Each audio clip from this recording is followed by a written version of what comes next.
ॐ भूर्भुवः स्वः तत्सवितुर्वरेण्यं भर्गो देवस्य धीमहि धियो यो नः प्रचोदयात् ॐ शान्ति शान्ति शान्ति Om Sai Ram, dear brothers and sisters, Sai Bhaktas. My last video I stopped at the earning God's love. The Lord said in the Gita, develop steady and unwavering devotion for me and you will become very dear to me. Now I will start this video. Baba's discourse start like this. Embodiments of love. In the world you can earn money, you can gain wealth and property, you can attain honor and prestige, you can gain position and power. All these are rewards you can attain from your worldly endeavors. But the Lord declared in the Gita that these are but temporary fruits. They are transient and have no lasting value. The only thing that you can attain through your life here on earth that is of real value that remains with you permanently and eternally is the love of God. This divine love is extraordinary. No price can ever be set upon it. It is a treasure that is valuable beyond all measure. You must make every effort to discover the means for acquiring this precious love of God. The love of God. God's love is unconditional. It is the same for all. But what must you do to experience this extraordinary love of God? What path should you follow? If you sow some seeds without first weeding and properly preparing the field, you cannot expect to get a good crop. In the same way, in the field of the heart, unless all the bad traits of selfishness are first removed, you will not get a good crop. In the Gita, it is taught that the principal weed that has to be removed from the field of the heart is the attachment to and identification with the body. Even now, you may imagine that you love God, but merely having this thought will not produce any worthwhile results for you. It is like sowing good seeds in barren, unprepared land. The most important thing for you to find out is if you are dear to God. Even if you love God, if you have not transformed your life to become very dear to Him and feel His boundless, unvarying love, then your devotion will not have taken you very near. What then is the way to become dear to God? You will find the answer to this question in the Gita, in the chapter on the path of devotion. The chapter on devotion gives a number of human qualities that are very pleasing to God. It speaks of being resolute and being making a firm commitment to practice only the spiritual teachings in your daily life. It puts great emphasis on developing steadiness of mind under all circumstances and it enjoins you to be fully contented and joyful at all times under all conditions. What is the inner meaning of this last directive? True joy. Consider the feeling you get from singing devotional songs at the spiritual function. If a song is being sung that is not very familiar to you or whose melody is not especially pleasing to your ear, or if you are not drawn to the particular aspect of the divinity to which it is being sung, you might find that you have very little real feeling toward the song. You merely follow the song perfunctorily with your lips. What a great difference between that and a song which you love, which comes from the very core of your heart. emerging freely, spontaneously with a great deal of joy, fi- filling you with rapture and devotion for God.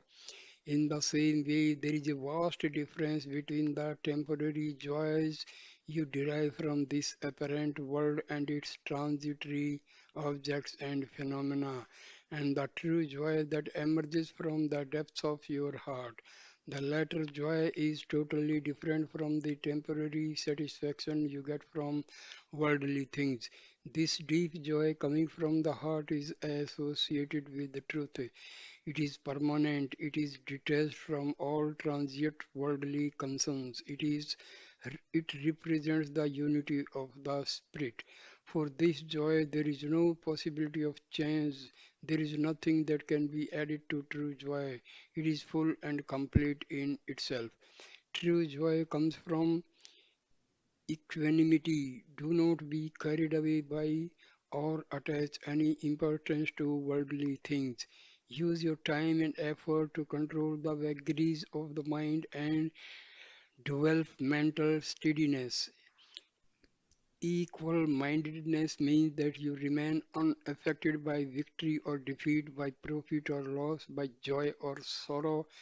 Accept whatever happens, whatever comes your way as the gift of God to be enjoyed with great satisfaction, regarding it as a gift of love given to you for your own good.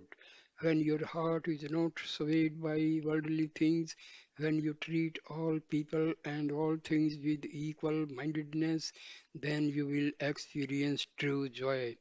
Then your heart will be filled with feelings of love and satisfaction, and you will know the true joy of devotion, courage, and steadiness. Another important quality that every devotee must possess is to be resolute and courageous. It is completely natural for you to have courage and a firm resolve. You can manifest these qualities in a number of ways in life. You may use these attributes to climb mountains. The same sense of adventure and courage may be used for crossing the ocean or traversing through wild jungles. You may also behave in a courageous and resolute manner in earning wealth, acquiring properties, and making a profit. Or you may be brave and courageous but manifest these qualities in a merciless manner. You may choose to abandon all the noble qualities of humanity and divinity and instead acquire the of a qualities of a demon. This firmness and resolve may be used either for good or for bad. How you use these good God qualities depends upon you. Earlier in life,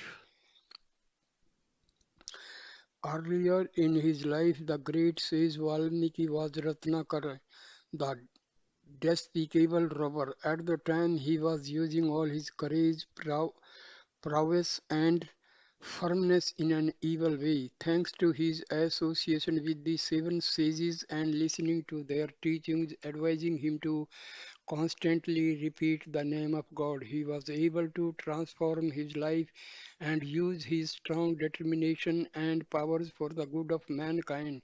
Soon he had the name of Rama constantly on his tongue.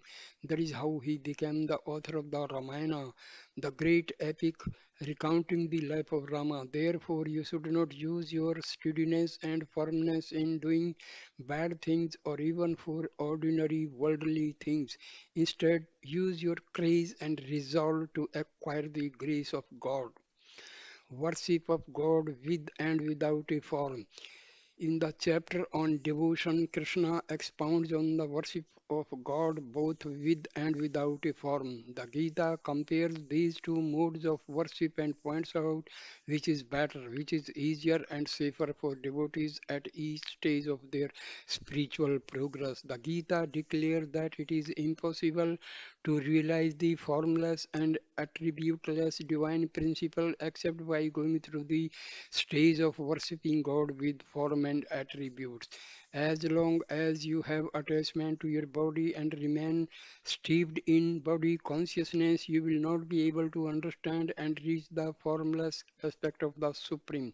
You attain the necessary qualifications to worship the formless only after you have overcome your attachment to the body, your attachment to the world, and all your other attachments.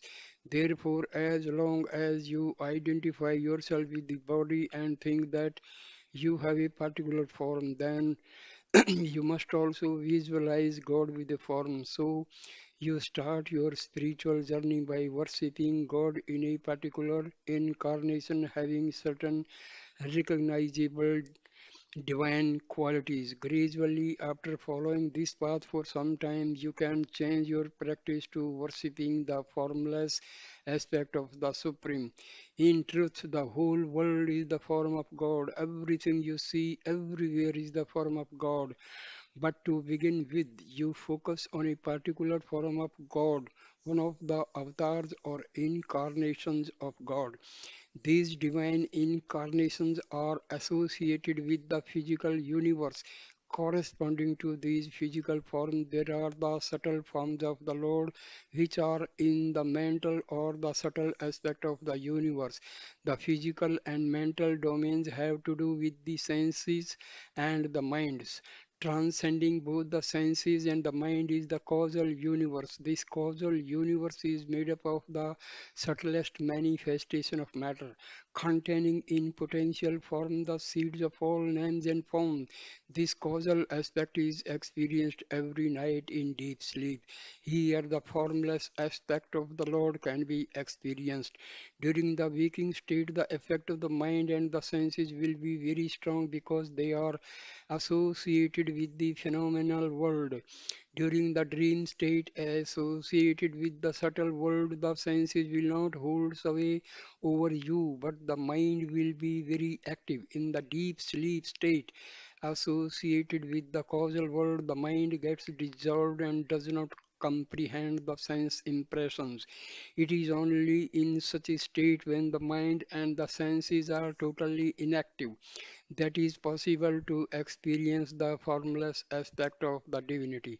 But this can be experienced even in the waking state when the mind becomes perfectly steady and equanimous and the senses are maintained tranquil and inactive. Then you enter the causal state while awake and experience the formless aspect of divinity. Many devotees both base their spiritual experiences only on God manifest in name and form. The form and the formless are both essential for a devotee. It is like having two legs for walking or having two wings to fly. To reach the final spiritual goal, you must have the two legs of form and formless, putting one in front of the other, with the one leg representing form taking its spot from the other, which is the formless. It is important to realize that the manifestation of the Lord with form is only transient, whereas the formless aspect of the divinity is permanent. It is ever present and unchanging. Here is a small example to illustrate this principle.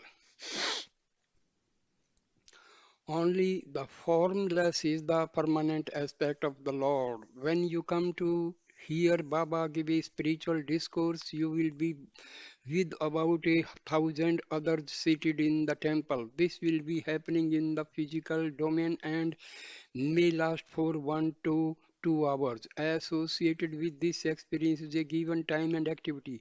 But this very same experience can be re experienced even after you go home.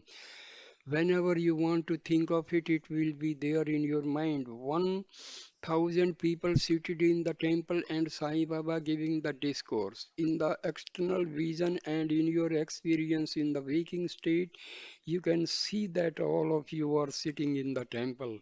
What happens when you are back in your home?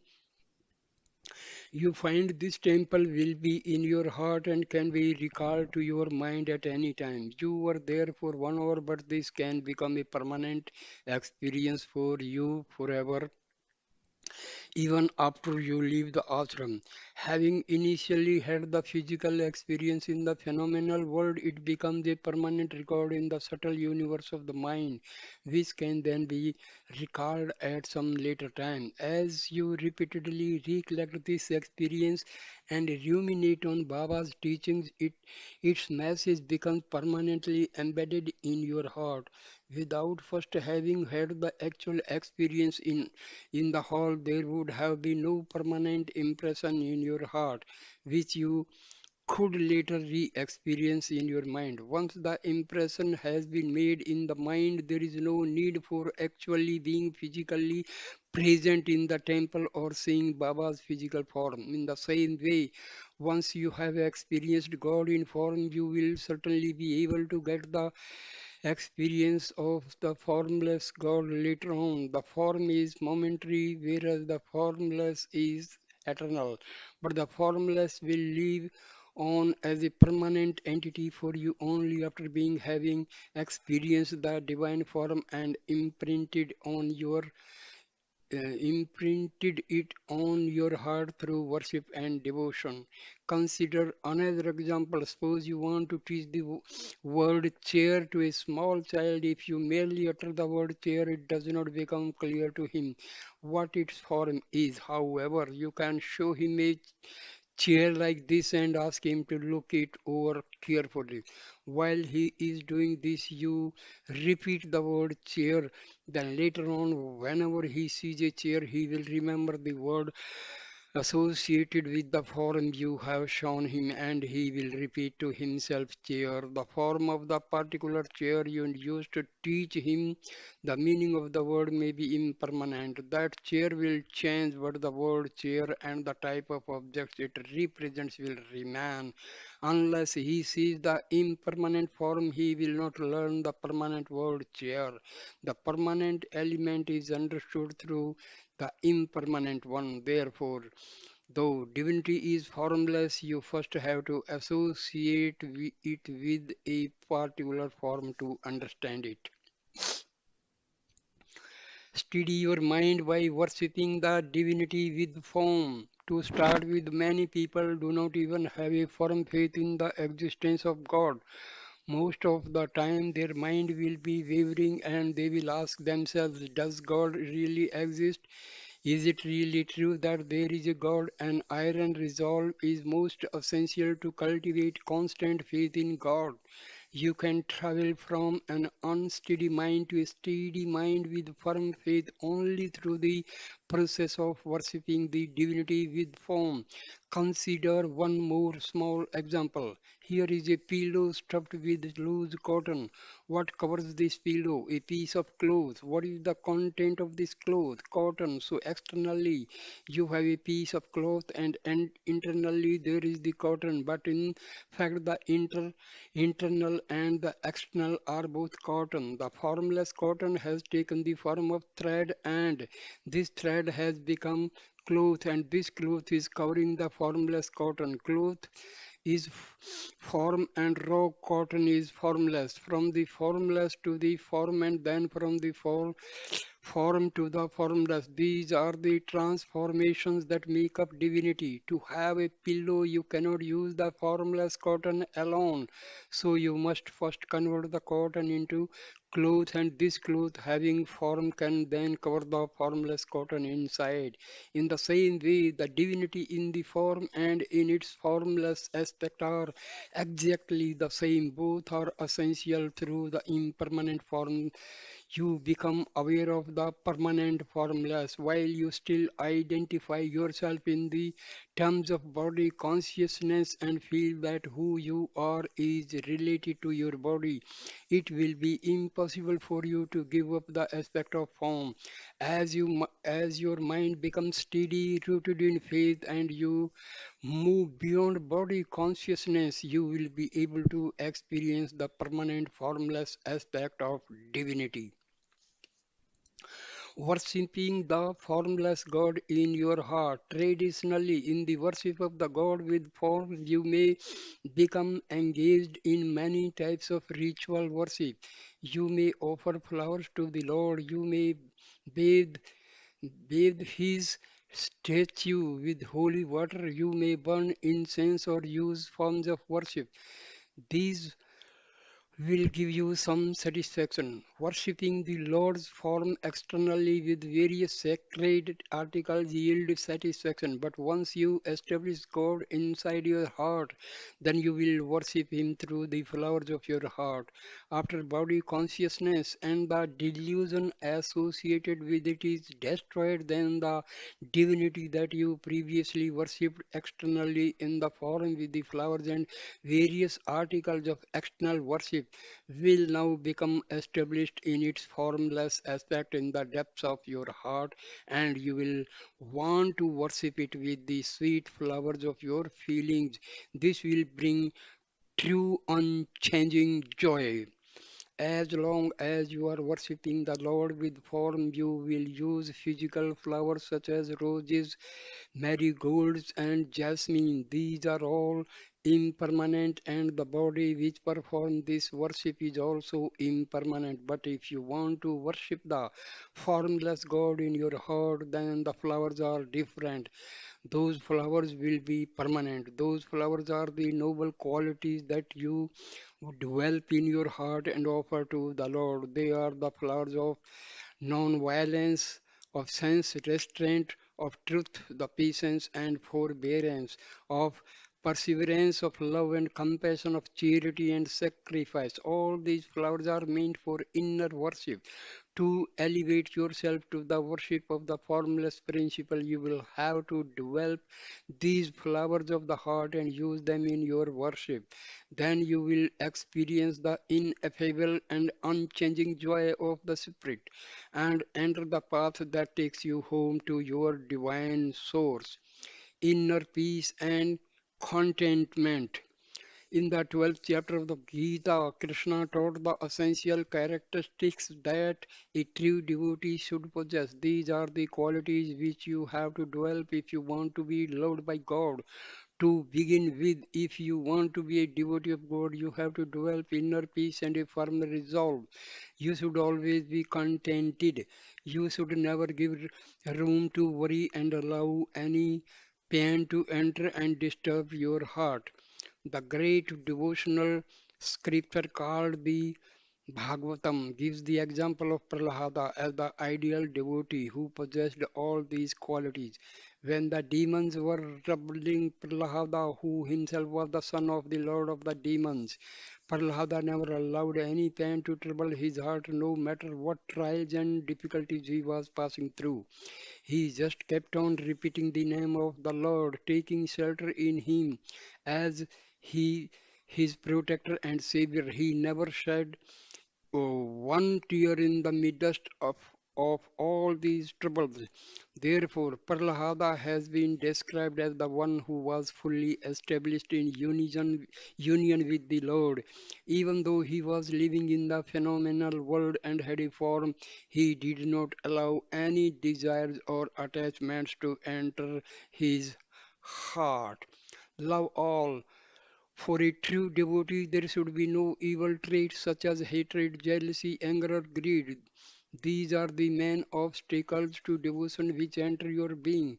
You must develop a sense of unity with everyone. If you develop hatred towards anyone, you will be hating the very Lord whom you worship. It is because of your inflated ego that you take action against another, in the course of which hatred, jealousy, and anger arise. Therefore, the primary warning given in the Gita says, show no hatred towards any being without uprooting the weeds from the field and preparing it for cultivation. The seeds will not yield a good crop. In the same way, without removing the weed of ego from within your heart, all attempts at spiritual practice will be useless. The most important thing to be learned from the path of devotion is that you should not only love God, but you should also love all beings, treating everyone as God. Worshipping God while harming others cannot be called a devotion. It only reveals the depths of one's ignorance. Such people will never progress on the spiritual path. In the days to come, you will learn the ways that you can develop your faith and through your good actions sanctify your life. It is by developing these desirable qualities and practicing them in your daily life that you will call for the love and grace of the Lord. Inner inquiry, the path of wisdom. Meditation is the steady, uninterrupted practice of contemplating God. This is the principal spiritual activity taught in the Gita. Thinking of God now and then cannot be called meditation. Meditation is thinking of God at all times, under all circumstances. It is a continuous, unceasing process. Embodiment, embodiments of love. The constant remembrance of God is the method in which you continuously keep turning the mind inwards to become united with the indwelling Lord. This can correctly be called meditation. Any practice that you engage in periodically is a concentration practice. Such a practice will usually focus on a chosen object and be associated with a particular place and time. True meditation, on the other hand, goes on continuously. It is completely free of all objects and phenomena and completely transcends the element of place and time. Therefore, in the Gita, the ongoing practice of meditation has been described as superior to any type of periodic practice. But there is a practice even superior to meditation. The ultimate spiritual practice is the development of wisdom. Wisdom emerges from inner inquiry. It is the spiritual practice of looking deep into the essential nature of everything. If you faithfully pursue this inquiry, you will gradually reach the supreme state of peace and bliss. This is the unique goal of human life, a goal which all mankind will one day achieve. The three stages on the wisdom path. To reach the state of abiding inner peace, you begin by inquiring into the very heart of everything. This is the process of inner inquiry. First stage on the wisdom path, then you must make use of the deep insights you have gained by applying the spiritual teaching to every detail of your daily life. This is the second stage. If you continue with this practice unfailingly, then in time you will reach the goal of God realization and enjoy unending bliss. This is the third and final stage on the wisdom path. You can compare the first stage to the period of life when you are a student. As a student and spiritual seeker, you are most active in acquiring knowledge. When you are in the stage, you inquire into the principle which underlies everything in the universe. You try to understand the deeper meaning of the great wisdom sayings, such as that thou art. Here, that refers to the eternal divine principle we call God, and thou refers to the immortal life, self, which is the one true reality of everyone. In this first stage, you try to understand this saying, which states that the highest self and God are one and the same, and you look for this oneness in the core of everything. So you start off by seeking the unity underlying everything in existence. Then, having become aware of it, you live your life by applying this great truth to all your daily activities. This second stage can be compared to the period of life when you are employed and busy in your profession. If you have not pursued your education and earned good qualifications, you will not be able to find an appropriate position. Therefore, in the first stage, you acquire a good education and develop your knowledge so that in the next stage, you can put that education into practice and use it to do your life's work. The third stage can be likened to the later period of life when you are retired and become a pensioner. You receive a pension only after you have completed your working career. You start your career and gain employment in the first place only after you have successfully completed your education and acquired qualification. There are the three stages in your path during through life. Namely, first is the stage when you are a student, then there is the stage when you are a professional, and lastly, there is the stage when you are a pensioner. Similarly, on the path of wisdom, you start as a seeker, then you become a practitioner, and finally, you become a wise, illumined man. In this final stage, you enjoy a complete peace of mind and realize the unity of all the creation.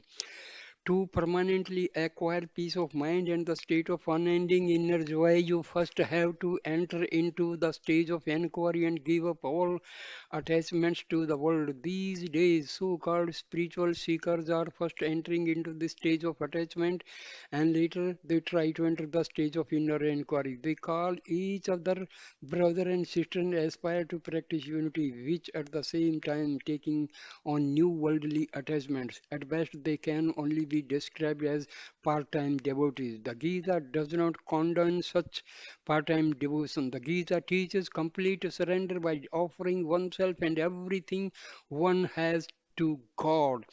God is the master of time. In order to experience the principle of complete surrender, you need to become aware of time and how it exercises total power over all that is changing, and yet how it is utterly powerless over the unchanging divinity, which is its master. God is not subject to time. He not only is not under the spell of time, but he keeps time under his control. The one who is bound by time is man. The one who transcends time is God. The one who is mortal is man. The one who is immortal is God. Only when you take shelter in divinity will you be able to transcend this element of time. Time consumes man, whereas God consumes time itself.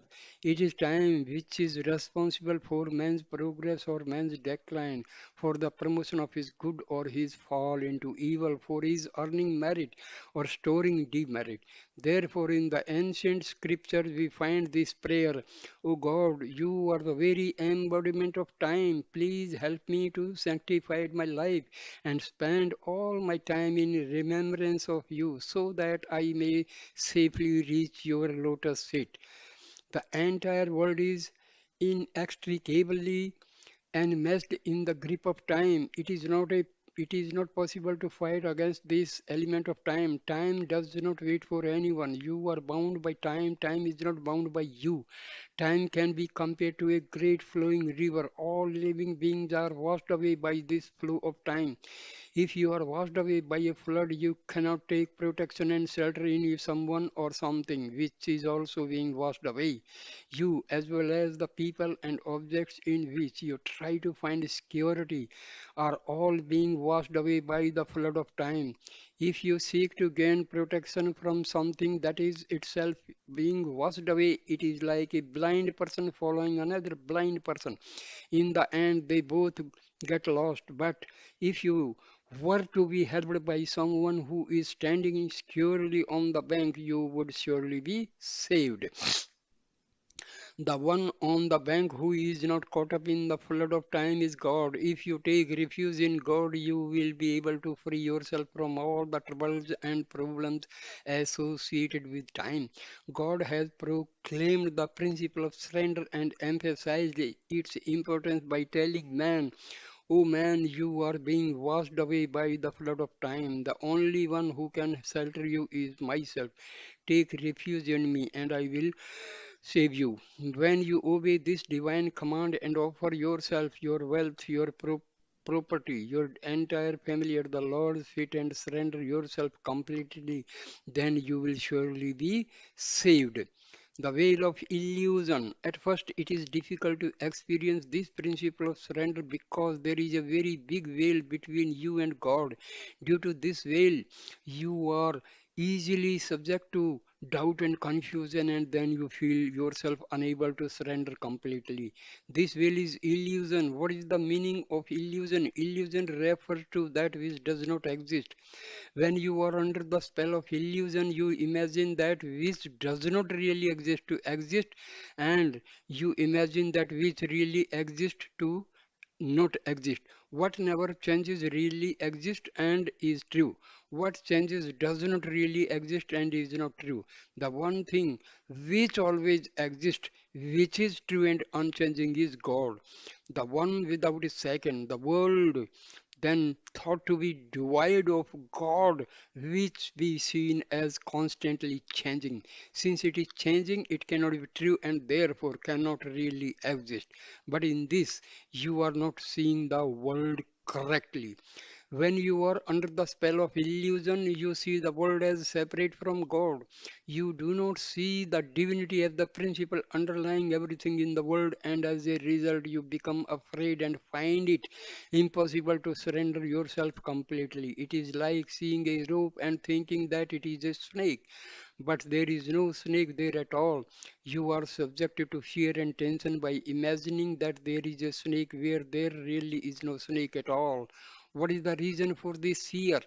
Imagining things which really do not exist as existing is the cause of fear. This feeling is responsible for all your troubles. If you were to see all this in your awareness, you would find that there is only a rope. There is no snake. Then you would have no fear whatsoever. You would not be afraid to reach out to it, to hold it and to play with it, because you would really that all there is only a rope. You are subject to many sorrows because you forget the fact that the entire world is the embodiment of God. It is not just the world as you think it is. You see the world only from the phenomenal point of view. You are not looking at it through the eyes of inquiry. If you were to look at the world correctly, you would realize that it is a stream of continuous change. This ongoing, uninterrupted flow of change is the basic characteristics of the phenomenal world. But within and governing that flow of change is the one divine principle which is forever unchanging. It can be likened to a river. The water in the river will flow continuously and give rise to the apparent effect of a steady stream flowing without end. But at any given period of time and at any particular place along the river, the particles of water rushing by will all the different. Some will be muddy, some will contain rocks, some will be foamy, some will be pure water. Although the flow is continuous, the exact makeup of the time is constantly changing. We see that the river is a combination of both changing and unchanging elements. In a similar way, beings which are the expressions of life are born and die, although they come and they go. There is a continuity of life in the world. Life which goes on continuously can be considered to be truth, whereas living beings which are born and die and are constantly changing represent untruth. Therefore, the changing expressions of life are untrue, but life itself, which is a steady stream whose essence is the divinity, is true. The world as a river of truth and untruth. That is why the world has been likened to a river where reality has become associated with unreality or change. You can consider it a stream of changing truth, truth which is qualified and not fully true. The world is a combination of pure truth, which remains the same and never changes, and untruth, which deals with things that are constantly changing. The wisdom teachings have described this state as truth untruth, namely a mixture or combination wherein both truth and untruth coexist. Spiritual practice is the process whereby you separate the truth from the untruth and retain the truth. You see the illusion that the world exists separately from yourself and God for what it is, namely untruth. Once recognized as untruth, you are no longer deluded by it, and the truth, which is the unity of God, man, and world, stands unrevealed. Ignorance, nature, world, illusion, mind, maya are all synonymous. They are all the illusory power of God, thinking that things exist which do not really exist, and coming under their spell is illusion. A saint summarized this: God is true, but the world is false. You must understand this statement correctly. What it means is that our mistaken perception and experience of the world is untrue. The world itself, in a sense, is true. God is the one unchanging basis of this world of change. When you examine this in some depth, you discover that the world is truly not world but the divinity itself. Hold on to God alone. In the Gita, Krishna told Arjuna, Arjuna, you are subjecting yourself to this element of time. You are getting yourself caught up in its flow and you are going far, far away from me. Surrender yourself to me and all your sorrows will soon be removed. When you are associated with God, when you are near Him, illusion cannot harm you. Here is a small example for this. In the expensive homes of the wealthy, there will often be a watchdog guarding the gate to keep people out. This dog is not like a street dog. It has been brought up by its owners with great affection and has been carefully trained. This dog does not go on barking whenever it sees people walking or moving about. It starts barking only when someone comes near the gate and tries to get in. When they see the dog and hear the barking, most visitors will quickly leave the gate and go away. Others, however, who have taken a firm resolve to meet the owner of the house will continue to stand there and loudly call out to the owner of the house. Eventually, the owner, hearing all the commotion at the gate, will look out from his upstairs window to see who is standing at the gate. Once the owner recognizes the person waiting there to be his friend, he will come down, go to the gate, let his friend in, and take him upstairs into the house. When this apparent stranger who had been waiting at the gate turns out to be a friend of the master of the house and goes with him, the dog will no longer bark at him or try to harm him. The dog now knows that this person is being allowed in by the owner himself. Illusion can be compared to this dog. It guards the gate of the liberation and bliss. If a person comes who is not a friend of the master of the house, if he has nothing to do there but insist on coming in through the gate, the dog will catch hold of him.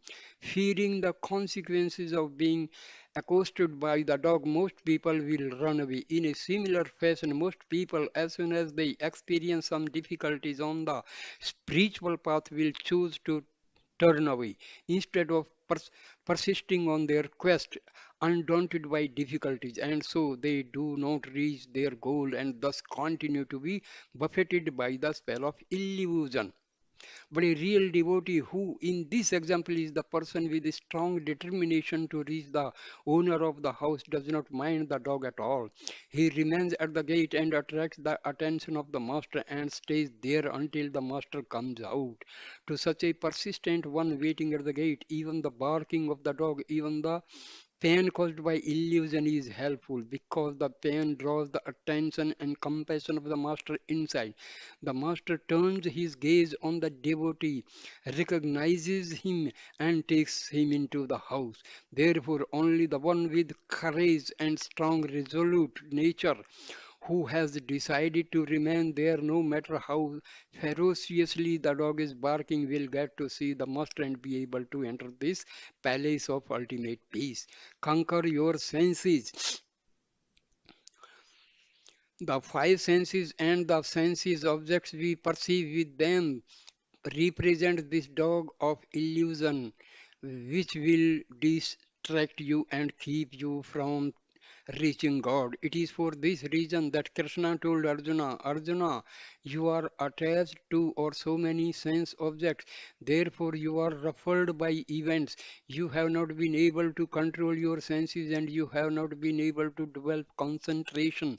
Therefore, you have not been able to establish the divinity in your heart.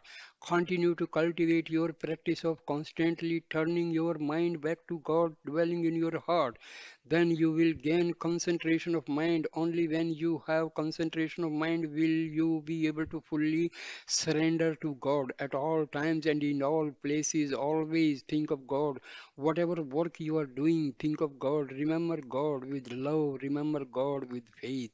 Even when you are waging a war, think first of God, then fight. This is not an ordinary war. This fight you are now becoming involved in is not like a quarrel between you and some other individuals. What you are fighting most of all is your own weakness, your bad habits, all your limitations and frailties. With warm thoughts of love for the divinity dwelling in your heart, wage this inner war and win. Remember, you are not just fighting a war against others, you are fighting your own inner sense organs. So do not quit until you have achieved victory, until you have conquered your senses and fully mastered them. In an early age, Prahlada also spoke of this inner fight to his father, the powerful demon king. He said, Father, you have won many wars and have gained lordship over numerous worlds, but you have not been able to win a victory over your own senses. By winning all the worlds outside, you have become a powerful king, but only when you can control your own senses will you be king of the whole universe. If you keep being defeated by your own inner senses, how can you ever win a lasting victory against your enemies outside? When you win over your inner enemies, you can easily win over the external ones also. When when is this possible? Only when you surrender yourself completely to the divinity, you say, my objects, myself, my people. As long as you have such feelings, it will not be possible for you to surrender. These are all attachments associated with the physical realm. You will have to gain mastery over not only the physical but over the mental realm as well. Finally, you will have to gain entry into the spiritual realm. Once you have faith, fully surrender yourself and enter the spiritual realm, everything will be taken care of automatically and you will no longer be bothered by any burdens and cares. Give your burden to God. When you take a train journey, upon reaching the railway station, you have to transport your luggage via a porter or by one means or another. If there is no one to help you, you have to carry the luggage yourself. But once you enter the train, you can put the luggage down anywhere you like. Then you can relax and there is no further bother with the luggage. The train will carry you and your luggage nevertheless. There are some fools who will sit in the train and carry their luggage on their heads. Those are the ones who have been blessed with God's grace but still doubt and continue to follow their own independent will. They have not surrendered fully. Once you surrender yourself fully to the Lord and offer everything to that that is to be done as well as when it is to be done and how it is to be done at the Lord's feet. He will take care of everything. To achieve this level of surrender, there can be no trace of ego left. There should be no sense of yourself remaining. This has been shown in a particular clear manner in the Ramayana by Lakshmana, the brother of Rama. Let us pick up the story when Rama, Sita, and Lakshmana, during their exile in the forest, were moving through a mountainous area.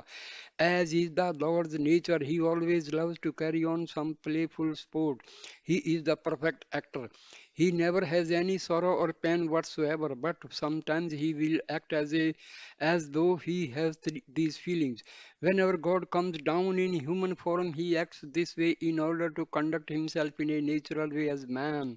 The human form is taken on by him so that he can easily accessible to people. On that particular day, Rama, the incarnation of God, acted as though he was very tired. He was removing the sweat from his brow and telling Lakshmana, Lakshmana, I am so tired, I don't think I will be able to go any further. Please put up a hut somewhere nearby so that we can take a little rest. Lakshmana asked Rama, brother, where shall we have this cottage? Rama said, you can decide for yourself which place will be most appropriate and then put it up. Lakshmana responded, Rama, Rama, what have I done? What is my error? What sins have I committed to hear these words? Please let me know why you have spoken to me like this. Now Rama knew the mind of Lakshmana and so he knew why Lakshmana was saying this. But in order to help Sita understand the level of Lakshmana's surrender, Rama said, Lakshmana, please tell me what is troubling you. What have I said that has made you feel so much pain? Lakshmana replied, I have given up everything. I have given up wife, mother, father, kingdom, everything. I have come along with you feeling that you are the father, that Sita is the mother, and that wherever you are in your beautiful capital city of Ayodhya, I have come only to implement your will. I have given up my own individual will, and now you ask me to construct a hut and choose the place in which to build it. Your command is my only thought. I have no other thoughts than that. Whatever is your will, I will do. My only duty is to obey you. My only goal, truly my everything is you. You alone must tell me where the hut is to be put. Sita realized the depth of Lakshmana's devotion and surrender. She turned to Rama and asked him to relieve Lakshmana's distress by designating the site for the hut himself. Surrender fully to God. The basic lesson of this story is that man should not have any desire separate from the one desire to fully surrender to God. Everything belongs to God and only to God. Surrender means implicity im- implicitly following the commands given to you by the Lord, whose directions will be clearly heard when He is enshrined in your heart. Surrender is the basis of the declaration. Come and sit in my train, and I will look after you. Let go of your ego sense and desire. Don't carry your luggage on your head and suffer. In this context, Krishna taught surrender as the highest and most important stage of devotion. Once you have surrendered yourself fully to the Lord, you will gain His grace. Wherever you are, be it in a town, in a village, in a forest, or in the sky, I'll be your refuge. Come and surrender to me. That is the command of the Lord, and that is also His promise. Once you are His, He will shelter you and protect you from all harm. But surrender does not mean giving up your discriminating faculty. You must discern what are desires and what is truly divine, and surrender all your worldly desires, offering them to the divine. Make yourself, make your every effort to discover the right way to surrender yourself and thereby sanctify your life and reach the goal. Find God in your own heart. The Lord stated in the Gita, only when you renounce all selfishness and attachment, only when you treat joy and sorrow with an equal mind and practice forbearance in all circumstances, will you become my devotee and very dear to me. Embodiments of love, to have an equal mind, to be free of attachments and concern for yourself and your family is difficult for ordinary spiritual seekers, particularly for householders. Such equanimity of mind and detachment is almost impossible. They are able to worship God through the various types of spiritual practices which have been prescribed in the scriptures. But for them to destroy their ego and remove all sense of I-ness and my-ness would be very difficult. What is this so? Why is that so? It is difficult to eliminate the ego as long as you differentiate your own will from the command and will of the Lord. You have doubts and are unable to surrender because you see others and the world as separate from God. It is only when you recognize that God is dwelling in all people everywhere in the form of an ever luminous light shining in the temple of their hearts that you will be able to eliminate your egoism and surrender fully to God. Once you recognize the all pervasive unity of the Lord, you will have no difficulty following Him. Know that the self effulgent flame of God's presence, which resides in all people, also reside in you. The one who protects all people is an integral part of your own form. The indwelling God. From time immemorial, the inquiry has been going on whether or not God exists. Once you have convinced yourself that He exists, the next step is to find the way to reach Him. Just as was true in ancient times, this problem of how and where to find God has become a perplexing question for mankind today. To solve this problem, numerous sages made a determined effort to use all their skills and penance to find the solution. These sages revealed where they searched and how they came to know about the existence of the effulgent Lord. They declared to the world at large, O citizens, we have been able to perceive the transcendental principle which exists beyond this visible and created world. It will not be found in the external world or in outer space, but only within your own inner self. It is there in your inner vision, within your soul, in the sacred heart, inside your deepest self. It is there that the blissful Lord resides. This was their great discovery that God dwells within the body itself. God is the imperishable one who lies within the imperishable body. The body is inert, it does not know itself. In the Gita, God has been called the knower of the body and the one who gives consciousness to the body. To penetrate through the veils of ignorance that hide your truth, you must make a determined effort to discover the immortal Lord residing resp- resplendently in your mortal body. Not only must you find the Lord installed in your own heart and the bodies of other creatures, but you must also find Him installed in every object, in everything. He is the indweller of all the five elements space, air, fire, water, and earth. He is the very basis of creation. To find a diamond, you must dig deep within the earth. You will not find it hanging outside on a tree. In the same way, you will not find this most valuable diamond, which is the Lord, lying around somewhere outside, easily visible at all. With the help of the teachings of great souls, you will have to make the effort to find God within. The body is not an ordinary thing, it is the temple of God. It is a chariot which carries the Lord. In the world, you can be thought of as a grand village. The Lord is being taken in procession everywhere in this chariot called the body. Within the body is pure consciousness. Since the body is the temple of the Lord, it is not proper to be indifferent towards it, to neglect it, or to use it in inappropriate or unrighteous manner. The body must be used only to perform activities which are sacred and selfless.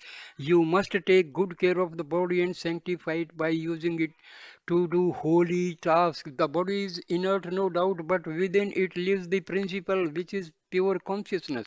This body may be compared to a boat which will help you cross the ocean of worldly existence. This body was not so easily obtained by you because of innumerable merits and numerous births in other forms. You have been able to obtain this human body. To use it improperly is to waste all the merits you have earned in all those countless lives. It is your extraordinary good fortune to have been able to get this birth as a human being. Therefore, this sacred boat which can take you to your destination has to be used very carefully so that you can cross the ocean of worldly existence safely. In this ocean, there are terrible crocodiles and all kinds of terrifying creatures which are very harmful to you. These menacing crocodiles are the six inner enemies of man in the form of lust, anger, greed, attachment, pride, and jealousy. They inhabit this unfathomable ocean of worldly existence at every level. The water of this ocean of world existence, which supports all these horrendous creatures, is made up of a mixture of opposites like joy and grief, attraction and repulsion. When you are in this ocean of life, it is very difficult to say when you will obtain happiness and when you will suffer pain. When you are beast with so many crocodiles, when you are beset with so many crocodiles, the very best means for completing this journey safely is to see the unity in everything. You have to firmly believe that the divine principle, the Godhead in the form of the self-effulgent flame, resides in everything and in everything. Once you recognize the presence of God dwelling in everyone, once the unity is recognized in all this apparent diversity, then you will no longer be able to hate anyone. That's why in the Gita, injunction show no hatred towards any being is given first place. The various acts of ritual worship, such as singing devotional songs and repeating the holy name, which at one time may have seemed so important to you, will seem very small in comparison. Once you recognize this principle of God dwelling in every heart, it is only when you are ignorant of this great truth that you consider the various devotional practices as a permanent in your spiritual life.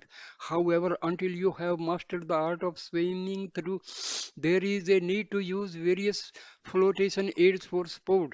Once you have learned to swim, these aids will no longer be necessary. In the same way, all the various ritual practices are necessary until you truly understand the meaning of the Gita. Once you have comprehended the sweet essence of the Gita, all these rituals will appear quite trivial. See God in everything.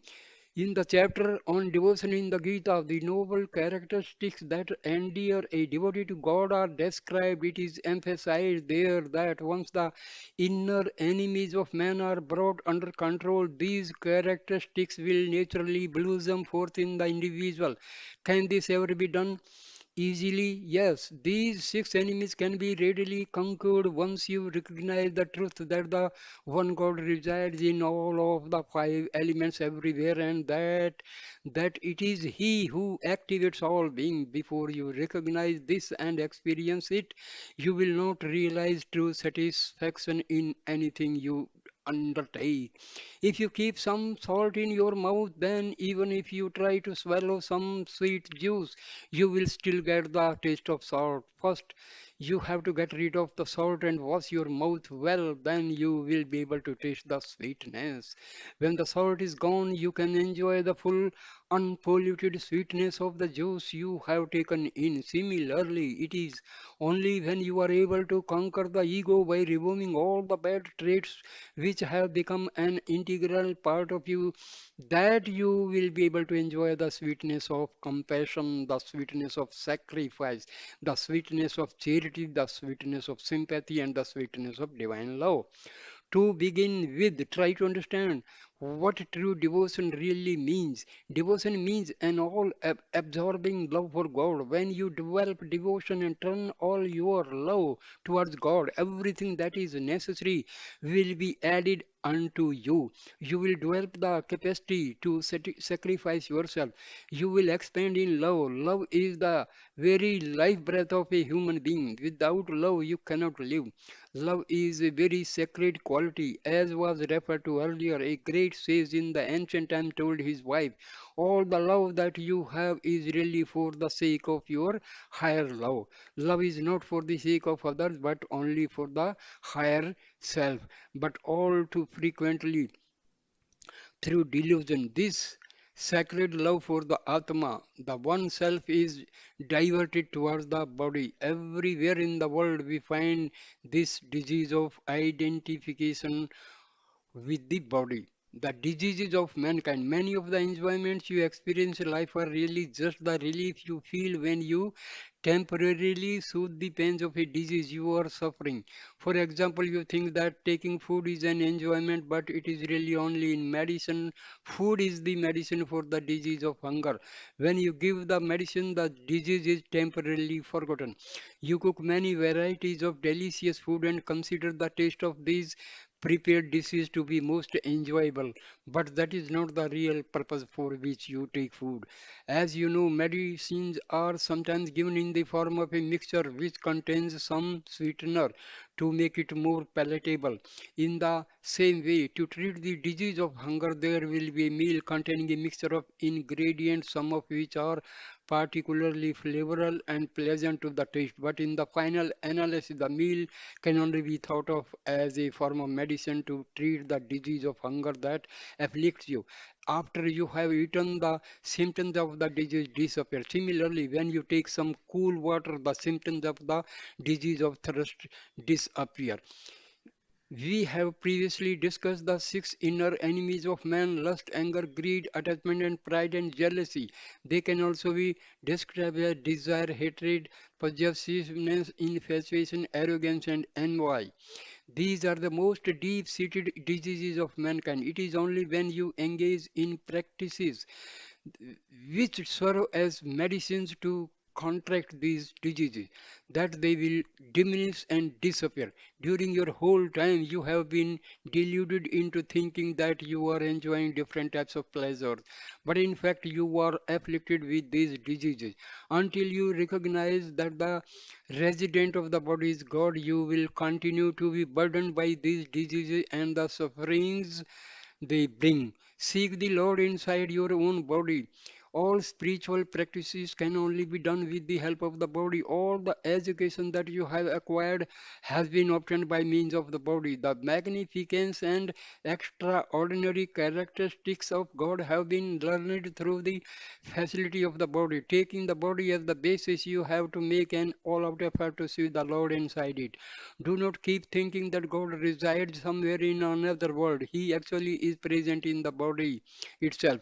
Sin does not exist in some distant world as far away. It depends upon the actions that you perform with your body. Both your merit and demerit are the result of the actions you perform with the help of your body. You have to make an incessant search, a serious attempt to find God inside your own body.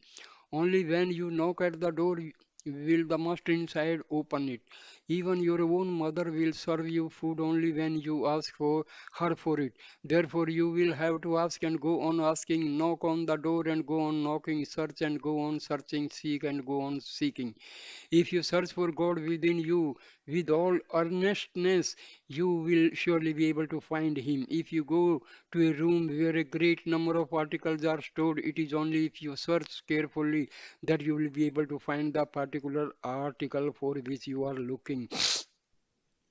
Without searching, you will never find the article you want. Therefore, it is said, seek, seek, and it shall be found. Knock, knock, and the doors will be opened. Perhaps you feel that you have already been knocking at the door for a long time and it has not opened for you. But find out if you have been knocking at the right door. Are you knocking at the door of liberation or are you knocking at the door of attachment? Are you knocking at the door where God is residing or are you knocking at the door where the devil is dwelling? Whom you are approaching, in whom you are taking shelter? Are you asking the most merciful one, the one who comes in human form and holds out his own life as an example? And are you asking the mother of the universe? Are you asking for food from her or are you seeking for food from the devil? You may even be looking at the Lord, but you are not asking for the divinity itself. No doubt you are praying to God, but you are asking for petty material things and worldly things. You are at the wish fulfilling tree and you are asking for trivial coffee powder. You have to pray for the wish fulfilling tree to grant you the transcendental principle which will fill you forever with the eternal bliss. Your devotion must go on increasing and progressing. Keep in mind the firm belief that God is residing inside your own body. If you want to seek and search for the Lord who is residing inside you, you have to turn your vision inward. How should you aspire for the Lord? You have to cry the way a calf cries for its mother who has left it and gone off with the herd. You have to cry like a chaste woman who has lost her husband and wails in pain at the separation. You have to cry in the way that a childless couple implores and pleads with the God for a child. This is how you should pray to the Lord, full of devotion, longing to realize His presence with you. Harmonious all your thoughts and words and deeds. But today, most of your prayers are filled with pompous words devoid of feeling. Inside the mind, there is one thing, on your lips, there is something else. It is only when you synchronize the thoughts in your mind with the words in your mouth, what your words can turn into prayer and become effective. Then you must put your prayers into practice. When your activities in daily life are coordinated with your thoughts and words, then your prayers can become worship. And when you achieve full unity in thought, word, and action, then you become a great soul. You have to examine yourself to see whether you are following this path of harmony in thought and word and deed. When you examine yourself honestly, you may find that most of the time these three, thought, word, and deed, will be going off in three different directions without any unity between them. When thoughts are different, words are different, and actions are different, you have the characteristics of a demon, not of a saint. Such disharmony will not benefit you nor endear you to the Lord. Thank you, my Sai brothers and sister, for patiently watching and hearing this video. Thank you so much. Jai Sai Ram. Thank you. Thank you. Please like, comment, and share the video and subscribe my channel. Om Sai Ram. Om.